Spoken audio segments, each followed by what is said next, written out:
Hello guys, this will be hopefully a quicker video than the GDP one. Let's talk about business cycles. So the business cycle has first an expansion, then a peak, followed by contraction and recovery. During the contraction, there's also a trough. Now, I want to go through each of the phases and what is happening in the economy. Now, keep in mind, this can apply to not just specific businesses, but we're talking about the entire economy as well. This is a real example of the Russian economy. And you'll notice what each of these points indicate, A, B, C, D, are examples there of expansions, peak, contractions followed by trough, and then finally a recovery.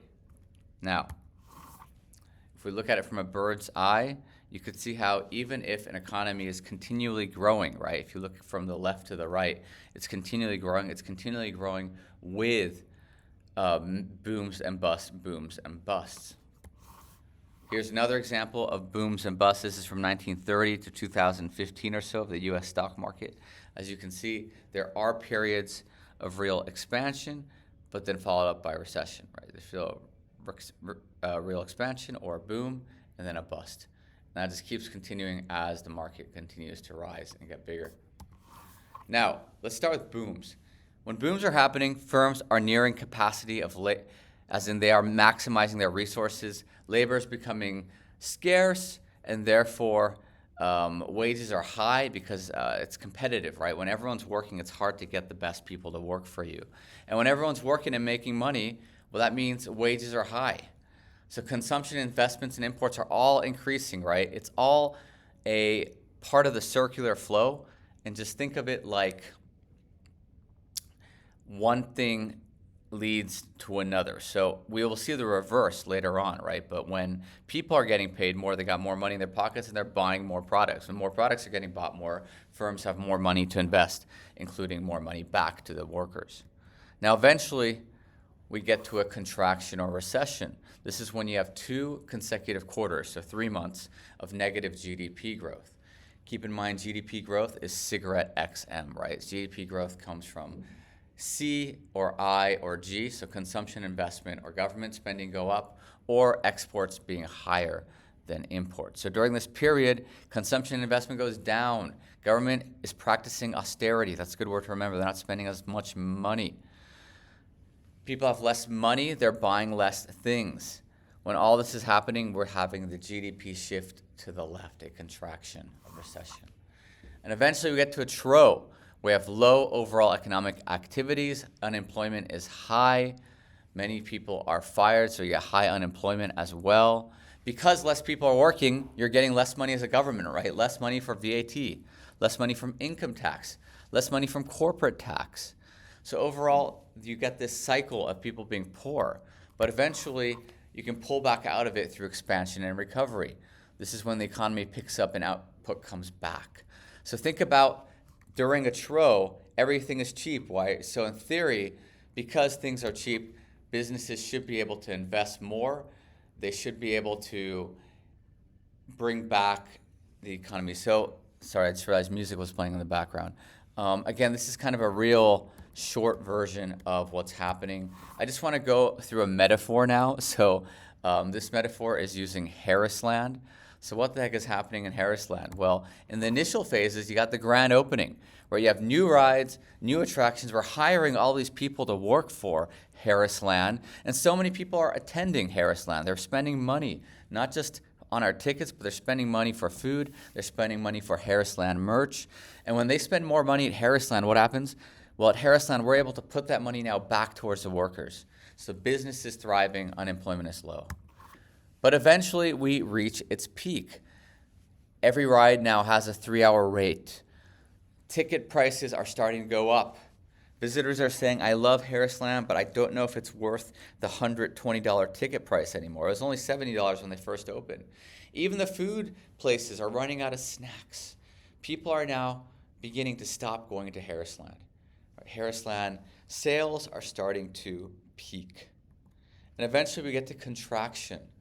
Now that we're starting to slightly lose a bit in regards to ticket sales, we begin to cut the times the park is open. We begin to cut salaries of people who are working in the food stands. When people realize there's less food stands, they're like, yeah, you know what? I'm not going to go to Harrisland.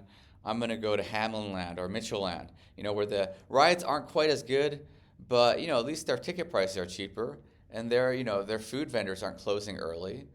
So now Harris Land is losing that money and they're going to have to start laying people off. But eventually we get to recovery. Harris Land, sorry, it says Econ Land there. I never fixed this part. Harris Land now offers new things like 50% off tickets. And by the way, I realize I don't have a tro in there, so we can kind of pretend we have a tro, right? So where things kind of all remain low. But eventually Harris Land is going to get back into recovery because everything's really cheap. So now Harris Land is going to decide, 50% off tickets. We're going to decide we're going to start giving free ice cream to kids under 12. This will start getting people back into the Harris Land world where they will start spending money at Harris Land again. Now, as Harris Land grows back, right, recovery, we're able to hire back some of the people we had to fire. So there you go, is an example of a metaphor of these cycles at Harris Land. So I think that's it. Oh, no, sorry, we have one last few points here. So look at how the business cycle compares to government goals. So for example, economic growth.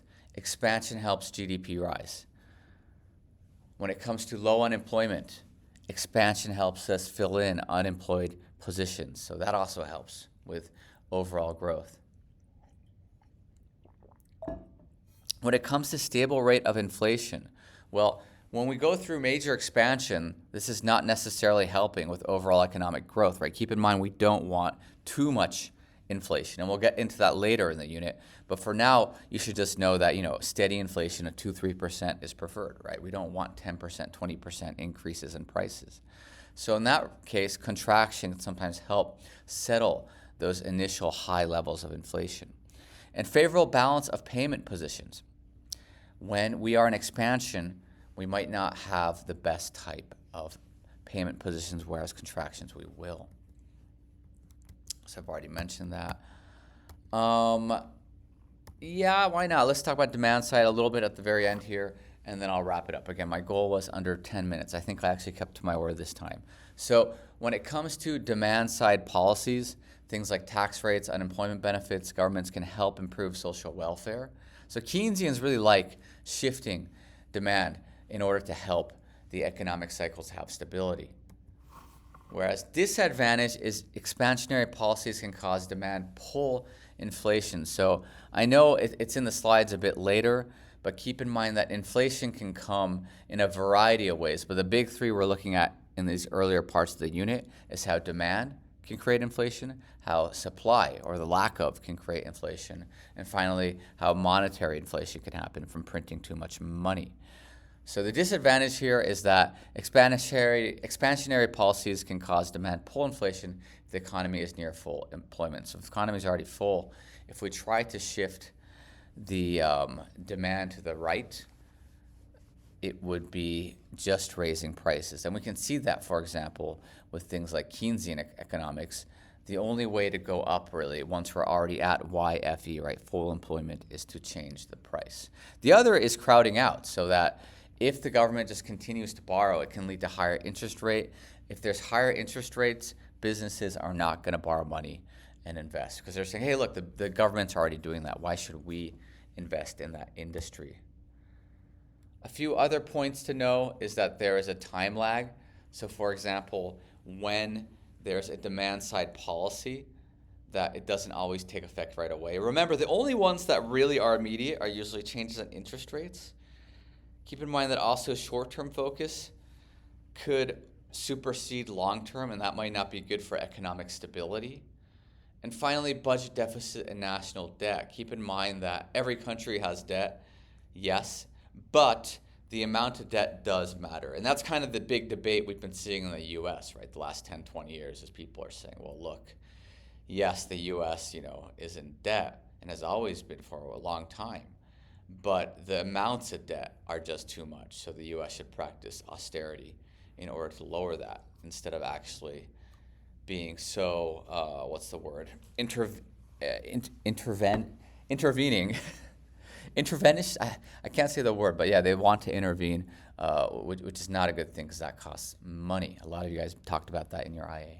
So on that note, there's also a little video I would highly recommend. I think I've attached it already in Classroom. And the next video will be focusing on aggregate demand. So there you have it. That's video number 2 for macro.